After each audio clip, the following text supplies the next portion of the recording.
Eu fiquei numa dúvida tremenda ainda há pouco quando comecei a pensar no que eu iria falar aqui para vocês hoje, nesta quarta-feira.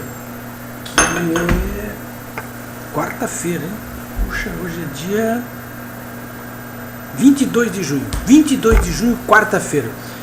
Porque, primeiro que eu estava muito determinado a falar aqui para vocês sobre essa desordem social e política que está ocorrendo nesse momento aqui no Rio Grande do Sul e em Porto Alegre, especificamente em Porto Alegre. Tudo pela mão de grupelhos conhecidos, velhos conhecidos, ligados principalmente ao PSOL e ao PSTU, mas também ao PT. Esses grupelhos de esquerda, sempre, né? Aqui em Porto Alegre, vocês que não estão aqui em Porto Alegre, estão me vendo em outros locais aqui, devem estar se perguntando, mas do que ele está falando, né? Eu estou falando do seguinte: nas últimas semanas ocorreram várias invasões e ocupações de prédios públicos aqui em Porto Alegre, no Rio Grande do Sul. Primeiro de escolas por parte de alunos aí, as lideranças são todas ligadas ao PSOL. 160 escolas foram ocupadas em várias partes do estado, né? Lá em São Paulo e no Rio de Janeiro, quando tentaram a mesma coisa, os governadores Pezão e Alckmin simplesmente mandou a PM para lá e tirou aquele pessoal todo na borracha, né? Bom, depois os próprios professores estaduais que estão alojados ali no CEPER, que é um sindicato poderoso dos professores, também ligados umbilicalmente ao PSOL, mas também ao PT, ao PSTU, que apoiou esses mesmos ativistas estudantis, eles foram e ocuparam as instalações do centro administrativo, o centro nervoso da administração estadual, né? Da mesma forma que nas escolas, eles também não foram retirados à força do centro administrativo. E depois, alguns desses estudantes aí, sempre junto com o pessoal do CEPER, né, invadiu a Secretaria da Fazenda. Aí o que aconteceu? O governo foi lá e, sem pedido de reintegração de posse, porque não há necessidade de nada disso aí. Isso aí é um expulso possessório, vai lá e tira, não sai por bem, sai por mal, como saíram esses aí da Secretaria da Fazenda. Foi tudo parar no presídio central, né? As mulheres pararam no Pelletier. Esse presídio central, olha, eu não aconselho ninguém, viu? Porque que tem de estuprador de homem ali não é brincadeira, né? O sujeito entra homem ali e sai menina. E agora nós chegamos ao cúmulo, nesta terça-feira de tarde, de uma invasão e ocupação da Câmara de Vereadores de Porto Alegre.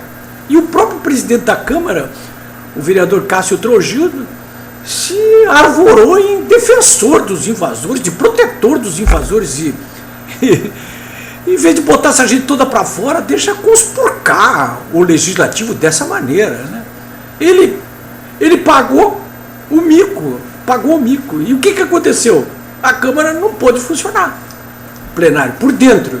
Agora, nessa quarta-feira de tarde, eu soube ainda há pouco, agora são 17 horas e 20 minutos, que os taxistas que estão revoltados contra uma proposta de legalização do Uber fecharam a Câmara por fora. Ou seja, tá como o diabo gosta aqui em Porto Alegre.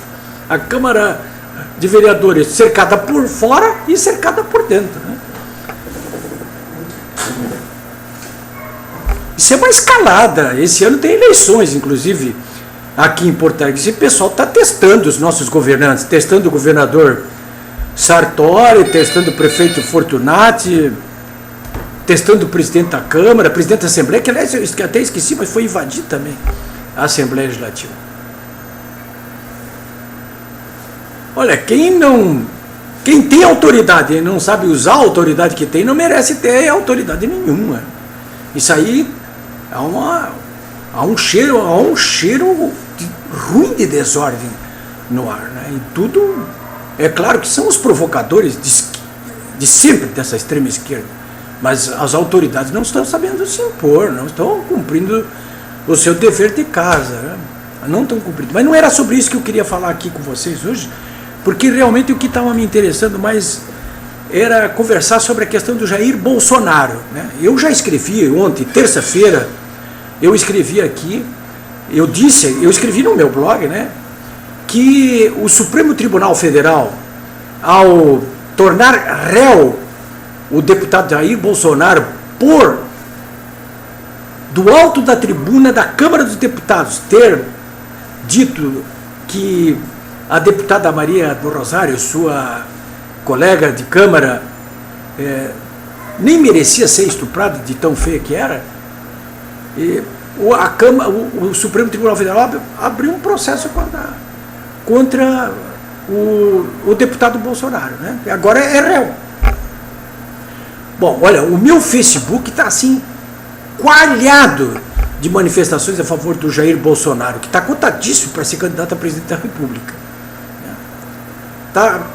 Eu vi muita gente falando a respeito disso aí, mas eu mesmo escrevi aqui nesse blog o seguinte, que o Supremo Tribunal Federal, com essa decisão, está usurpando prerrogativas constitucionais do Congresso Nacional.